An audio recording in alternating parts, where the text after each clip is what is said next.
Hello students, welcome back to my channel biology map. आज हमारा 5वां लेक्चर है, जो कि मैंने अभी तक 4 लेक्चर इससे पहले अपलोड किए हैं जो 9th क्लास की बायोलॉजी के हैं। और ये लेक्चर जो है ये 10th क्लास की बायोलॉजी का है। पहला चैप्टर लाइफ प्रोसेसेस। तो क्लास 10th की बायोलॉजी का ये पहला चैप्टर जो लेक्चर नंबर 5 में मैंने यहाँ पर इलॉबरेट किया है। तो चलो आज पहले टॉपिक पे जाते हैं, लाइफ प्रोसेसेस का। सबसे पहले हम लाइफ प्रोसेसेस की डेफिनेशन देखेंगे। All these processes which together keep the living organisms alive and perform the job of body maintenance are called life processes. For example, nutrition, respiration, transportation and excretion. इसके अलावा भी बहुत सारी। इसका मतलब क्या हुआ? वो प्रोसेसेस जो एक लिविंग ऑर्गेनिज्म को जिंदा रखती है, उसकी बॉडी को मेंटेन रखने में, उसकी मतलब उस ऑर्गेनिज्म को ज़िंदा रखने में जो प्रोसेसेस काम आती है उनको मिलजुल कर बोलते हैं लाइफ प्रोसेसेस। जैसे न्यूट्रिशन है, रेस्पिरेशन है, ट्रांसपोर्टेशन है, एक्सक्रीशन है। इनके बगैर एक ऑर्गेनिज्म ज़िंदा नहीं रह सकता। इन प्रोसेसेस के बगैर एक लिविंग ऑर्गेनिज्म ज़िंदा नहीं रह सकता। जैसे अगर मैं न्यूट्रिशन की बात करूँगा तो न्यूट्रिशन में बहुत सारी चीज़ें आती है। जैसे न्यूट्रिशन में आता है इंजेशन, डाइजेशन, एब्जॉर्प्शन, एसिमिलेशन और इजेशन। तो ये 5 प्रोसेसेस न्यूट्रिशन की है। ये 5 प्रोसेस जो है, अगर इनमें एक प्रोसेस ना हो जाए तो समझ लीजिए कि ऑर्गेनिज्म ज़िंदा नहीं रह सकता। यही वो प्रोसेसेस है जिनकी वजह से एक ऑर्गेनिज्म ज़िंदा रहता है। अगर मैं ह्यूमन बीइंग की बात करूँगा तो ट्रांसपोर्टेशन की अगर मैं बात करूँ तो जो मटेरियल होता है, फॉर एग्जांपल ब्लड है, हार्ट की बदौलत ही वेसल्स में जाता है, पूरी बॉडी तक जाता है। और हर कोई मटेरियल जो है, चाहे फूड हो और गैसेस एक्सचेंज हो, वो इस ब्लड के ही थ्रू जाता है। तो यहाँ पर आप समझ लीजिए हर कोई जो प्रोसेस बॉडी में होती है ये आपस में मिली जुली रहती है। मतलब न्यूट्रिशन से तो न्यूट्रिएंट्स मिलते हैं बॉडी को, इस ट्रांसपोर्टेशन से तो मटेरियल जाता है एक जगह से दूसरी जगह। यानी हर किसी प्रोसेस का होना ज़रूरी है। अगर एक प्रोसेस में कुछ रुकावट आ जाए तो लाइफ ख़त्म हो सकती है वहाँ पर, तो उस ऑर्गेनिज्म का ज़िंदा रहना दुश्वार है। तो कुल मिलाकर बात ये है कि all these processes which together keep the living organisms alive and perform the job of body maintenance are called life processes. तो जो मैंने यहाँ पर प्रोसेसेस बताई है, इसके अलावा भी, ये खाली मैंने 4 बताई, इसके अलावा बहुत सारी प्रोसेसेस ऐसी है जो मैंने यहाँ पर मेंशन नहीं की, एग्जांपल में मेंशन नहीं की, उनको भी हमें पढ़ना है। जैसे ग्रोथ है, जैसे रिप्रोडक्शन है, जैसे और भी बहुत सारी चीज़ें जिनको हमें पढ़ना पड़ेगा। सबसे पहले हम न्यूट्रिशन की बात करेंगे। ये है न्यूट्रिशन। इस बायोलॉजी में ये एक, समझ लो कि ये एक हॉट टॉपिक है। न्यूट्रिशन को हम पहले डेफिनेशन के तौर पे देखेंगे। Nutrition word is derived from the term nutrient. तो न्यूट्रिएंट से ये निकाला गया अल्फाज न्यूट्रिशन। तो क्या मतलब है इस न्यूट्रिएंट का, क्या मतलब है इस न्यूट्रिशन का? तो न्यूट्रिशन जो टर्म है ये न्यूट्रिएंट से ही आया है। न्यूट्रिएंट का मतलब है, न्यूट्रिएंट इनऑर्गेनिक भी होते हैं, ऑर्गेनिक सब्सटेंसेस भी होते हैं, जो एक ऑर्गेनिज्म ऑब्टेन करता है उसकी सराउंडिंग से। तो उन्हीं न्यूट्रिएंट से ये ऑर्गेनिज्म एनर्जी हासिल करता है अपनी लाइफ प्रोसेसेस को, अपनी लाइफ को चलाने के लिए। एक लाइफ को चलाने के लिए न्यूट्रिएंट्स का होना बहुत ज़रूरी है। तो न्यूट्रिशन को अगर हम डेफिनेशन के तौर पे देखेंगे, न्यूट्रिशन की बहुत सारी डेफिनेशंस है। तो यहाँ पर मैं 1-2 के बारे में आपको बता दूंगा। पहली डेफिनेशन यहाँ पर, nutrition is defined as the process of intake of nutrients. तो न्यूट्रिशन का मतलब है कि इनटेक ऑफ न्यूट्रिएंट्स। इनटेक यानी इंजेक्शन ऑफ न्यूट्रिएंट्स, यानी कि इनटेक ऑफ न्यूट्रिएंट्स। इंजेक्शन भी होता है लेना और इनटेक भी होता है लेना न्यूट्रिएंट्स का। And it is utilisation.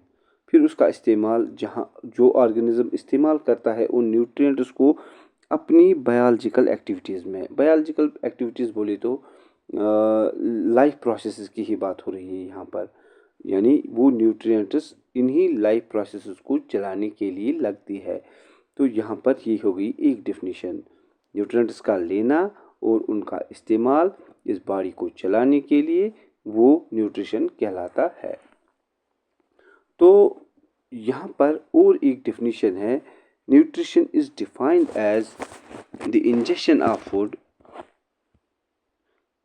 कामा करके लिखेंगे डाइजेशन, कामा करके लिखेंगे तो यहाँ पर मैं लिख भी सकता हूँ। तो पहला है injection,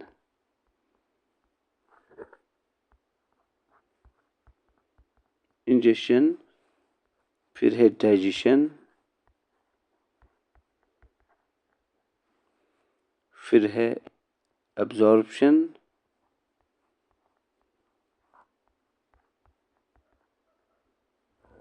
injection, digestion, absorption, assimilation,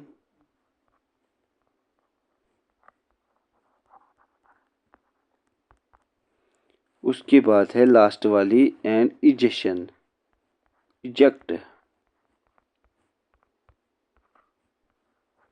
अगर मैं इन 5 की बात करूं तो सबसे पहले अगर इंजेक्शन की बात करेंगे तो इंजेक्शन ऑफ फूड, अगर एक इंसान की मैं मिसाल दूंगा, इंजेक्शन ऑफ फूड का मतलब होता है इनटेक ऑफ फूड, हाथ से जो इंसान खाना लेता है और मुंह में डालता है, ये होती है इंजेक्शन ऑफ फूड। फिर उसको ये चबाता है, इसको कहते हैं मैस्टिकेशन। उसके बाद इस फूड को डाइजेस्ट करने के लिए केमिकल मैसेंजर्स की ज़रूरत पड़ती है, जैसे हमारी जिस्म में बहुत सारी जगहों पे हार्मोन्स या जूसेस सिक्रीट हो जाते हैं। तो उस बदौलत फूड जो हायर फूड यानी कम्प्लेक्स फूड होता है वो सिंपलर यूनिट्स में तब्दील हो जाता है, तो उसको डाइजेशन के नाम से जाना जाता है। उसके बाद जो फूड डाइजेस्ट होता है तो वो फूड एब्जॉर्ब होता है फ्रॉम हायर टू लोअर, यानी जहाँ पर ये ज़्यादा होता है और जहाँ पर कम होता है। ज़्यादा से ही फूड डिफ्यूज़ होता है, तो जहाँ पर कम हो या ना हो वहाँ पर ये जाता है, इसको कहते हैं एब्जॉर्प्शन। एब्जॉर्प्शन के बाद जब ये सेल्स में पहुँच जाता है तो वहाँ पर ये एसिमिलेट होता है, यानी इस्तेमाल होता है वहाँ पर। एसिमिलेट यानी इसका इस्तेमाल हो जाता है वहाँ पर, तो वहाँ पर एनर्जी भी निकलती है, तो यहाँ पर रेस्पिरेशन प्रोसेस भी सामने आ जाती है। अगर एब्जॉर्प्शन पे देखेंगे, एब्जॉर्प्शन पे हमें समझ लीजिए कि यहाँ पर सर्कुलेटरी सिस्टम का भी होना ज़रूरी है, यहाँ पर एसिमिलेशन में रेस्पिरेटरी सिस्टम का होना भी ज़रूरी है, यानी जो ये प्रोसेस होती हैं रेस्पिरेटरी और सर्कुलेटरी सिस्टम की मदद से ये दो प्रोसेसेस होती है। तो उसके बाद इजेक्शन की जब हम बात करते हैं, इजेक्शन का मतलब होता है removal of waste material from the body. तो ये रिमूव होता है वेस्ट या अनडाइजेस्टेड फूड जो होता है वो रिमूव होता है, तो यहाँ पर इजेक्शन प्रोसेस के नाम से जाना जाता है। ये भी एक डेफिनेशन है, ये इंशाल्लाह मैं आगे वाले लेक्चर में आपको बता दूंगा कि क्या वहाँ पर इसके बारे में। ये एक बड़ा लेक्चर है, मगर यहाँ पर आप समझ लीजिए जस्ट ये वाली definition,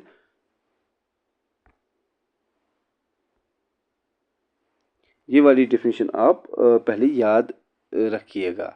nutrition is defined as the process of intake of nutrients and utilization by an organism in various biological activities. थोड़ा सा आगे बढ़ लेते हैं। अगर न्यूट्रिशन की बात करेंगे तो न्यूट्रिशन में दो मोड्स है। मोड्स ऑफ न्यूट्रिशन की अगर हम बात करेंगे, there are mainly two modes of nutrition. पहली को कहेंगे ऑटोट्रॉपिक मोड ऑफ न्यूट्रिशन और दूसरा हेटेरोट्रॉपिक मोड ऑफ न्यूट्रिशन। ये दो मोड्स है, यानी दो टाइप्स है न्यूट्रिशन के। अगर इनकी फिर बाद में बात करेंगे ऑटोट्रॉप या हेटेरोट्रॉप की, इनके भी बहुत सारे टाइप्स है, मगर अभी हम ज़्यादा दूर नहीं जाएंगे, अभी हम इन दो पे गौर करेंगे। सबसे पहले ऑटोट्रॉप की बात करेंगे, तो ये है अगली slide autotrophic mode of nutrition की। जो ऑटोट्रॉप वर्ड है ये एक्चुअली इसका जो ओरिजिन है ये यहाँ से निकला है ग्रीक से। तो ग्रीक टर्म है ऑटोट्रॉप। ऑटो का मतलब होता है सेल्फ और ट्रॉप का मतलब होता है न्यूट्रिशन, यानी वो जीव, वो लिविंग ऑर्गेनिजम्स जो अपना ग़िज़ा खुद तैयार करते हैं, अपना ग़िज़ा खुद तैयार करते हैं। जैसे ऑटोट्रॉपिक डेफिनेशन है, autotrophic nutrition is a kind of nutrition in which the organism prepare their own food utilizing only the inorganic raw materials present in the surrounding से ये कुछ चीज़ों का इस्तेमाल करके अपनी ग़िज़ा को तैयार करते हैं। जैसे अगर हम बात करेंगे प्लांट्स की, तो प्लांट्स को डायरेक्टली कोई खाना लेके नहीं जाता, ना ही वो किसी से चुराते हैं। तो वो क्या करते हैं, वो फोटोसिंथेसिस प्रोसेस की वजह से अपनी ग़िज़ा को बनाते हैं। तो उनको उनकी न्यूट्रिशन जो है वो है ऑटोट्रॉपिक मोड ऑफ न्यूट्रिशन। तो यहाँ पर सारी ग्रीन प्लांट्स इसी में आएंगे। मगर अगर थोड़ा सा आगे बढ़ेंगे हम, ऑटोट्रॉप मोड ऑफ न्यूट्रिशन जो है इसमें दो पार्ट्स है इसमें। एक तो होता है फोटो ऑटोट्रॉपिक, दूसरा है कीमो ऑटोट्रॉपिक। वो आने वाले लेक्चरों में आपको मैं बता दूंगा। फोटो में तो प्लांट डायरेक्टली आता है, जब कीमो की बात करते हैं तो उसमें कुछ बैक्टीरियाज भी आते हैं, वो हम वहाँ पर देखेंगे। तो उसके बाद हेटेरोट्रॉपिक मोड ऑफ न्यूट्रिशन की बात करेंगे। तो हेटेरोट्रॉपिक मोड ऑफ न्यूट्रिशन जो है ये टर्म भी ग्रीक टर्म ही है। तो इसका मतलब है, हेटेरो का मतलब होता है डिफरेंट, या इसका मतलब होता है अदर। यानी और ट्रॉफ का मतलब तो समझ लीजिए ये है न्यूट्रिशन। तो यानी यहाँ पर वो लिविंग ऑर्गेनिजम्स है जो अपनी ग़िज़ा खुद तैयार नहीं करते, बल्कि दूसरे लिविंग ऑर्गेनिजम्स पे डिपेंड होते हैं, चाहे डायरेक्टली या इनडायरेक्टली। यानी कि कुल मिलाकर हम बात ये कहेंगे, heterotrophic nutrition is a kind of nutrition in which the organisms derive their food directly or indirectly from autotrophs is referred to as heterotrophic mode of nutrition. तो इसमें सारे जानवर आते हैं, ऑल एनिमल्स। तो यहाँ पर आप समझ लीजिए, यहाँ पर वर्ड डायरेक्टली और इनडायरेक्टली का इस्तेमाल किया गया। तो इसका मतलब क्या है, तो इसका मतलब ये है कि जो जितने भी लिविंग एनिमल्स है, लिविंग ऑर्गेनिजम्स है, वो डिपेंड करते हैं प्लांट्स पे डायरेक्टली और इनडायरेक्टली, वो ऑटोट्रॉप पे ही डिपेंडेंट है। तो आप कहेंगे सर कैसे डायरेक्टली और indirectly depends on autotrophs. For example अगर मैं आपको एक सिंपल एग्जांपल दूंगा, एक फूड चेन की बात करेंगे, उस फूड चेन की बात करेंगे जो फॉरेस्ट में एग्जिस्ट होती है। फॉरेस्ट की फूड चेन की अगर हम बात करेंगे, फॉरेस्ट में प्लांट होता है या ट्री कहिए, उस प्लांट पे डिपेंड करता है एक वो जानवर जो सिर्फ घास खाता है, इसको हर्बीवोर के नाम से जाना जाता है। यानी एक प्लांट को डियर खाता है। डियर बेचारा वो तो ऑटोट्रॉप ही है, सॉरी वो तो हेटेरोट्रॉप है, बट उस वो पहले हेटेरोट्रॉप तो वो है ही, मगर वो सिर्फ घास खाता है, यानी हर्बीवोर है, only depends only upon these plants. वो सिर्फ हर्ब्स खाता है, प्लांट्स खाता है, तो इसलिए उसको हर्बीवोर के नाम से भी जानते हैं हम। तो जब वो प्लांट खाता है अपना पेट भरने के लिए, अगर उसके बाद हम तीसरी लाइन पे, तीसरे पॉइंट पे देखेंगे, उस हिरन के पीछे रहता है शेर।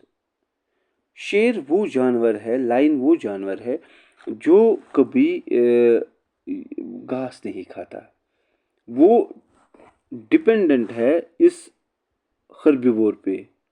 मगर अगर आप देखोगे, शेर ने डायरेक्टली प्लांट को नहीं खाया, मगर इनडायरेक्टली तो उसने प्लांट को ही खाया। फॉर एग्जांपल पहले नंबर पे है प्लांट, ये समझ लीजिए आप। प्लांट के बाद क्या है, प्लांट के बाद क्या है, डियर है। डियर को कौन खाता है, लायन, ये समझ लीजिए आप। तो डियर ने प्लांट को डायरेक्टली खाया, मगर लायन ने प्लांट को डायरेक्टली नहीं खाया। इसने प्लांट को डायरेक्टली नहीं खाया, मगर इनडायरेक्टली तो इसने खा ही लिया। इनडायरेक्टली इसने प्लांट को खाया, डायरेक्टली इसने शेर को खाया, डायरेक्टली इसने शेर को खाया, मगर इनडायरेक्टली इसने प्लांट को भी खाया। तो यहाँ पर डेफिनेशन यही समझाती है हमें, मगर ये खुद अपने जो खाना है इनका, ये खुद नहीं बना सकते। चलो थोड़ा सा आगे बढ़ लेते हैं। अगर हेटेरोट्रॉपिक मोड ऑफ न्यूट्रिशन की बात करेंगे, हेटेरोट्रॉपिक मोड ऑफ न्यूट्रिशन में बहुत सारे ऐसे टाइप्स है जो हमें अलग से पढ़ने पड़ेंगे। जैसे इसमें है सेप्रोट्रॉपिक मोड ऑफ न्यूट्रिशन, जिसमें सेप्रोफाइटिक भी हमें पढ़ना है और सेप्रोजोइक भी पढ़ना है। तो उसके अलावा है parasitic mode of nutrition. Parasitic mode of nutrition में हमें आएगा इंट्रा पैरासाइट और इंटर, वो दोनों भी हमें पढ़ने पड़ेंगे। या उसके अलावा बहुत सारी ऐसी चीज़ें हैं जिनके बारे में हमें पढ़ना पड़ेगा। तो हेटेरोट्रॉपिक मोड ऑफ न्यूट्रिशन में आप ऑल एनिमल्स की ये याद रखोगे एग्जांपल्स, तो इसमें सारे एनिमल्स आते हैं। फिर एनिमल्स की किस्म बहुत सारे हैं, जैसे हर्बीवोर है, कार्निवोर है, ओमनिवोर है, या किसी ना किसी और हर किसी लिविंग ऑर्गेनिज्म की अलग अलग न्यूट्रिशन होती है, तो उनको हम थोड़ा थोड़ा आगे जाके पढ़ेंगे। तो ये था आज का लेक्चर। तो कल हम अगले वाले लेक्चर में हम मिलेंगे। उसमें हम थोड़ा सा न्यूट्रिशन जो है उसी को आगे बढ़ाएंगे, या उसके टाइप्स जो है ऑटोट्रॉपिक और हेटेरोट्रॉपिक मोड ऑफ न्यूट्रिशन की जो टाइप्स है उसको हम पढ़ेंगे अगले वाले लेक्चर में। तब तक के लिए अल्लाह हाफिज़।